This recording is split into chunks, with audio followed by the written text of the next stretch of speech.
Hello, hello. What's up, people? True Techno Gamer here, back at it again. So this time I'm going to talk about a home theater story that I wanted to share with you guys. Before the end of the year, I just thought this was pretty interesting. So before I get into it, please like, subscribe, comment, let me know, um, you know, let me know what you think. Let me know if you're feeling what I'm talking about, if you understand what I'm talking about. Just let me know. More comments, the better, for real. Appreciate the support up to this point, guys. I'm getting a lot more traction lately, so I do appreciate it. So for the end of the year, end of 2021, going into 2022, I have an interesting story about my home theater here. And to really set it up, I got to give you guys the full context, okay? So it's about my subs. So I've done videos before about my subs. I have two SVS SB16 Ultra subwoofers. It's SVS's top of the line. I've kind of went into detail explaining why I felt they were the best choice for me, at least at this time. I think they're pretty close to in game. There's no other subs out there in particular that I know there's bigger subs out there. There's huge Porta sub. I know like JTR Captivators out there, and I haven't heard them honestly in person. But the reality is, honestly, these subs are already more bass than I can really handle in my current setup. You know, I still got a family. I don't have this stuff in a dedicated room. It's a house. I don't have to worry about neighbors, but I have to worry about kids and wife and such in the house. And, you know, honestly, I don't get a chance to really, I have not pushed these subs to their limit. So, you know, I don't see myself doing that anytime soon either. But that said, there was always something that was off about my subs. And I think I finally got to the bottom of what it was. So full story here, guys. I got these SB16 Ultras 3 years ago now, 2018. Prior to that, I had an SVS SB13 Ultra, a single one, okay? And at the time that I got them, I got a pair of SVS SoundPath, I think it's called, subwoofer cable. It's the RCA cable, right? And, you know, SVS Internet Direct, I mean, it's fairly cheap. These cables are like $30, somewhere around here, 20-something, $30. Fairly cheap. But, you know, they are a little bit more robust, a little bit thicker. Now, when I got the SB13 Ultra, I bought one pair of those, but I also had another pair of subwoofer RCA cables that I had previously from wherever. I don't remember where I got it from. Those cables, here they are. Here it is. All right. Now, surely you can see, if you saw the SVS cable, how much thinner these are. I probably got these from like Circuit City or Best Buy. Now these are actually a name brand. These are Acoustic Research, right? You guys heard of Acoustic Research. So Acoustic Research makes, you know, various types of interconnects and cables for audio. They are a audiophile brand, but just look at this cable, right? I don't know which model this is, but you can see just how much thinner. It's much more flimsy, right? So when I came into this house, okay, if you guys saw my video, I initially came into this house, I had the two subwoofers purchased. I didn't hook them up right away because we were just moving in and everything.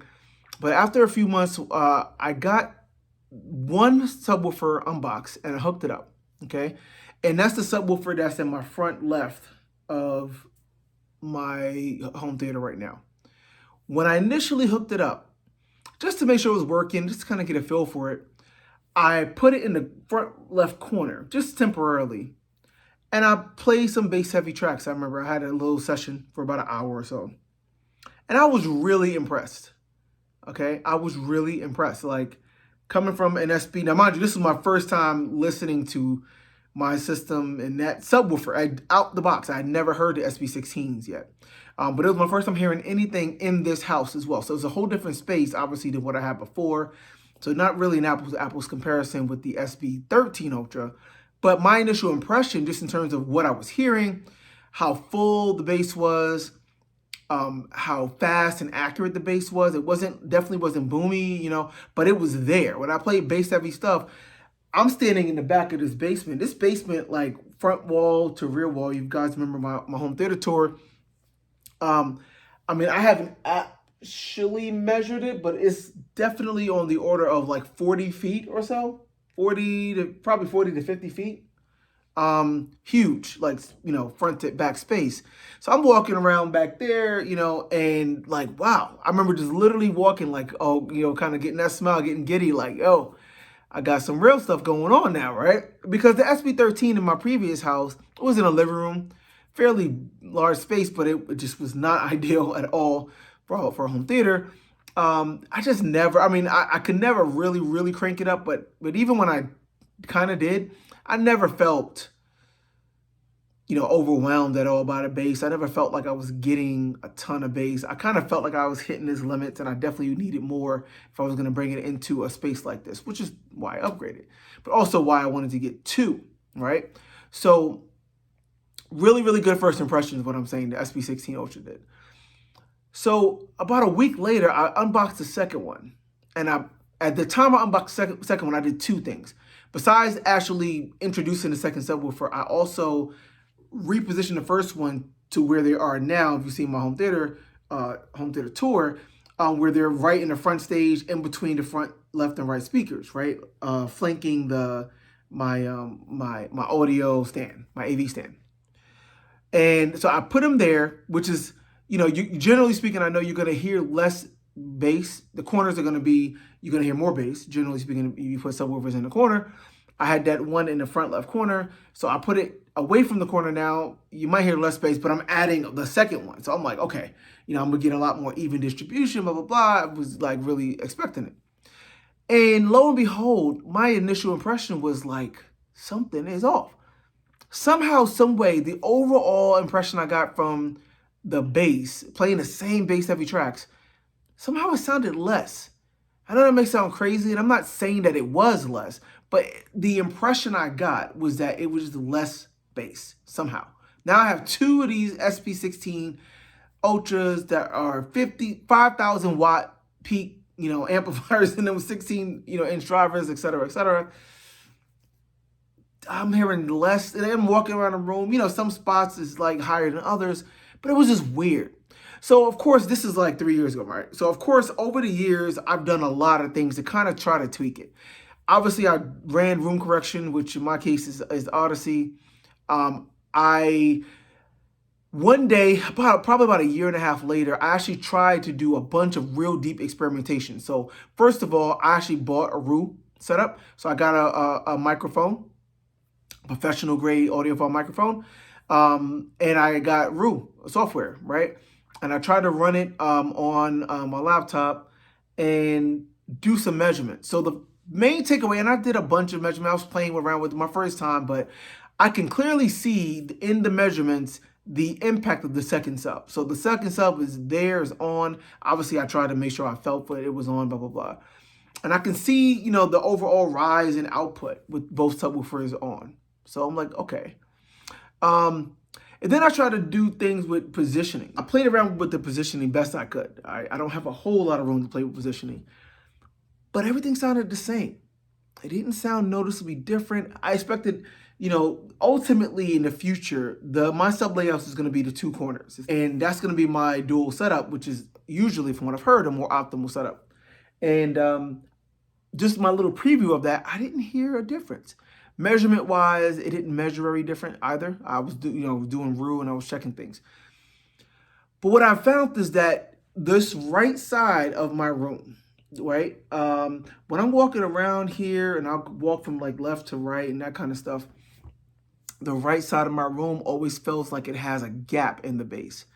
Now, there's room nodes and stuff, we know that. And if you remember, my front, the front of my room has that opening. So I'm thinking like, the wall cuts off there. So maybe that bass and sound is going to be, just going to be lost or something. There's not really a corner there to give you like that in-room, and, bonus response. I don't know. I just felt like, maybe it was the room layout. I was not much I can do. I've tried, again, rerunning stuff, rerunning my room correction. Like I said, I tried repositioning. But no matter what, it was there. Again, I measured it. I felt it. The subwoofer was on. And then, of course, I'm thinking maybe it's the sub. So to that end, I actually tried to swap the subs. I took the front left sub and moved it to the front right in totality. So I literally reconnected the cables to the different subs. So I took the front left sub, disconnected that, and connected it to the same wire that the front right sub was connected to, right? And I know the front left sub was working because I definitely hear more bass response from there. That was the original sub that I listened to that first time, like I said, that sounded like amazing. And, so I'm like, that one definitely works. And when I did that, I couldn't believe, but it sounded just like the previous front right sub. So that said that it wasn't the sub. It sounded a little bit hollow on this side.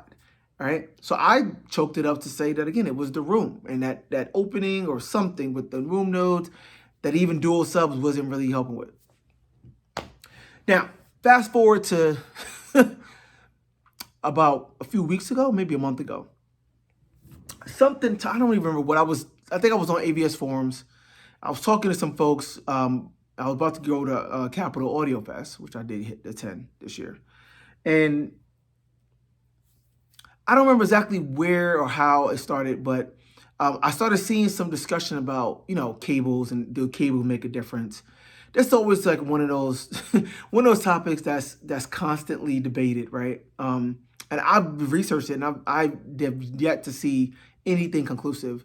Measurement wise, it doesn't. Audioholics, .com, they've done many videos showing how, different cables measure the exact same, meaning that they should sound the same. But then subjectively, there have been some people that said, yeah, it measures the same, but it doesn't sound the same. And you can hear that. There's actually videos, even through YouTube, you can hear people demoing different cables and you can hear the difference. So I don't know. I'm like just kind of curious about it. And I started thinking about, well, upgrading my speaker cables. I mean, I have AudioQuest speaker cables, kind of an entry-level one. And I thought about it. But then I'm like, wait a minute. It just hit me. I started realizing, I showed you guys. So when I got these two subs, I had two mismatching subwoofer cables. I had the SVS SoundPath RCA cable, one pair, that I initially hooked up to the sub when I hooked up the first sub. But when I hooked up the second sub, the only other RCA cable that I happen to have were these kind of thin, frail-looking acoustic research cables. And I mean, you could just touch them. You can feel the weight different. I mean, the cables are definitely different class, even though I'm pretty sure the SVS cable was probably cheaper, honestly. But I mean, they're just different class, right? So I was like, man, I wonder if the cable makes a difference. If you think about everything that I said I did, the only thing left is the cable. I tried with swapping out the sub. I tried repositioning. I tried rerunning, Odyssey, everything. The only difference now was the cables. And when I swapped the sub, I mean, it's like that is going to, negate the actual sub difference because the cable is the same between the two, right? Something just told me, you know what? I mean, those SVS cables, again, are like $30. I was like, you know what? Let me just go ahead and just try to order a second pair. And just see. I mean, if it don't make a difference, it's still a better, cable, right? Guys, I think I found the root of the problem that I've had for like the last 3+ years. Unbelievable. When I finally got that sub cable and hooked it up, it sounded so different. My initial impression was that when I did the walk around and panning from left to right, it finally sounded like what I would expect. And it's weird, it's hard to explain. It's not like a really noticeable thing. Like I just plugged it in. It's like, oh my God, the sub was on now. And it wasn't on, like it was on before. We get that. But it was there. And now that panning left to right sound like two subs. I literally went from one side of my room to the other, and I didn't really hear much of a difference in the overall bass level, which is what I expected to hear from dual subs, right? I did a full walk around the room, and I was surprised at how full the bass sounded throughout the entire room, this entire basement, which, is huge space. And, previously, no, it generally on this side, the right side, which is where that sub was, that had the cheaper cable, sounded where I heard the gaps. The left side with the original sub and the SVS cables usually sounded fuller. And when I'm sitting in my sweet spot in between the subs, it just didn't sound as full. Like if I stood up and walked, 2 steps over this way, I would hear more bass. That's what I mean. It didn't sound very, consistent. And now I just plugged that cable in, and I immediately just walked around listening to the same bass track and was like, this is what I expected to hear.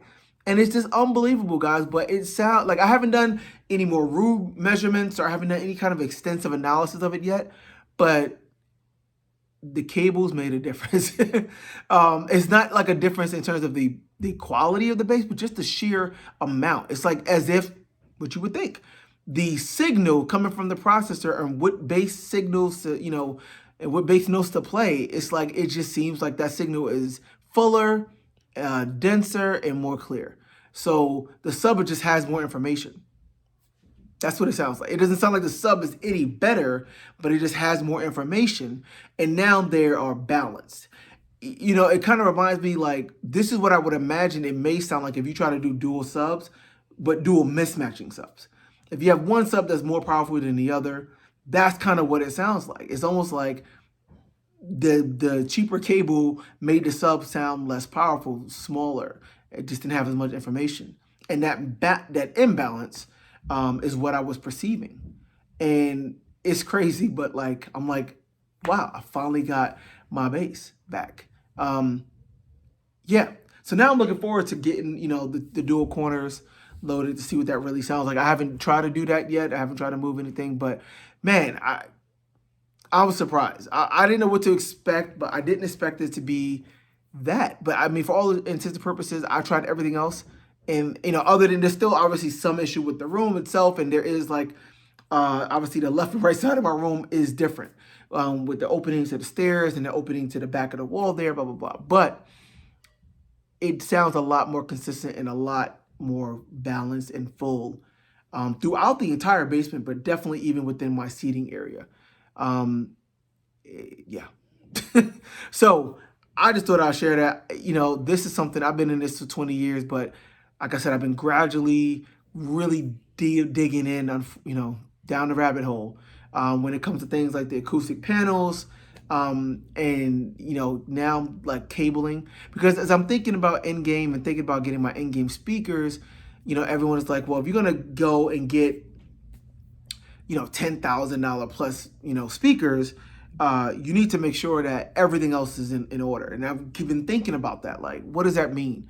Cabling, room, people say you got to have some kind of acoustic paneling, and, just your overall gear, power conditioning and power cables themselves. And I haven't gotten all down there yet, but, just first step on cabling makes a difference. It definitely helped, my second sub actually sound like it's on par with the first. It's a lot more of a equal dual setup now. And it definitely helps fill in the bass in this room. So take it for what it's worth, guys. I mean, I couldn't like let you hear that, through the speaker here. It wouldn't sound right. But it is what it is. If I do some more deeper listening and deeper measurements and such, I'll let you guys know. If I ever get a chance to do the repositioning too, I'll let you know. I plan on doing that once I actually get new speakers, because I don't have room for any speakers bigger than the ones I have now, like at all. If you look at my front. So that's going to be part of rearranging everything, when and if I get new speakers. So that'll be to come. But I'm just saying, cables can make a difference. Now, do they make a difference with the actual speakers themselves, like the main left and right, for the actual like cables that go into speaker? I'm still curious. I've read a lot of people saying that it doesn't, and I'm not willing to spend $1,000s on speaker cables. That just doesn't compute to me. I'm sorry. Maybe I might spend a few hundred, which is still a lot more than what I have now. But Doesn't make a difference. Let me know. Let me know if you've had any kind of similar experiences, either with speaker cables or interconnect cables, subwoofer cables like what I described. Does that sound familiar to you guys? Is that something that you've experienced yourself? I would love to hear. So let me know. But in the meantime, I'm going to be enjoying my much more even dual subwoofer setup. Till next time, True Techno Gamer here. Appreciate the support. Happy New Year again. See you in 2022.